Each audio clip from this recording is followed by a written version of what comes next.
বাংলাদেশে খুব শীঘ্রই জ্বালানির দাম বাড়তে পারে এমন ইঙ্গিত দিয়েছে সরকার। অর্থমন্ত্রী আমির খসরু মাহমুদ চৌধুরী বলেছেন, মধ্যপ্রাচ্যের যুদ্ধের কারণে তেল গ্যাস কিনতে এখন অনেক বেশি টাকা খরচ হচ্ছে।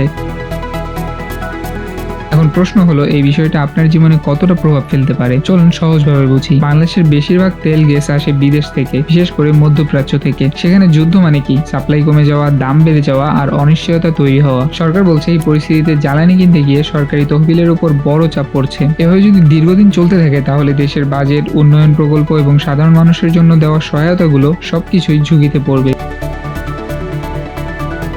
এখন আসি সবচেয়ে গুরুত্বপূর্ণ জায়গায়। জ্বালানির দাম বাড়লে আসলে কি হবে? প্রথম প্রভাব পড়বে পরিবহনে। বাস ভাড়া বাড়বে, ট্রাক ভাড়া বাড়বে, মানে এক জায়গা থেকে আরেক জায়গায় কিছু নিতে খরচ বেড়ে যাবে। দ্বিতীয় প্রভাব বাজারে। আপনি যে চাল, ডাল, সবজি কিনছেন এসবের দাম বাড়বে, কারণ পণ্য পরিবহনে খরচ বাড়লে সেটা সরাসরি বাজারে এসে পড়ে। তৃতীয় প্রভাব কৃষিতে। সেচ দিতে ডিজেল লাগে, ফসল উৎপাদনে খরচ বাড়ে, ফলাফল খাদ্যপণ্যের দাম আরো বাড়বে। এখন আপনি হয়তো ভাবছেন, সরকার কি এখনই দাম বাড়াচ্ছে? না, এখনো বাড়ানো হয়নি, কিন্তু অর্থমন্ত্রী পরিষ্কারভাবে বলেছেন একটা সময় গিয়ে হয়তো দাম সমন্বয় করতেই হবে। মানে ভবিষ্যতে দাম বাড়ানোর সম্ভাবনা অনেকটাই বাস্তব।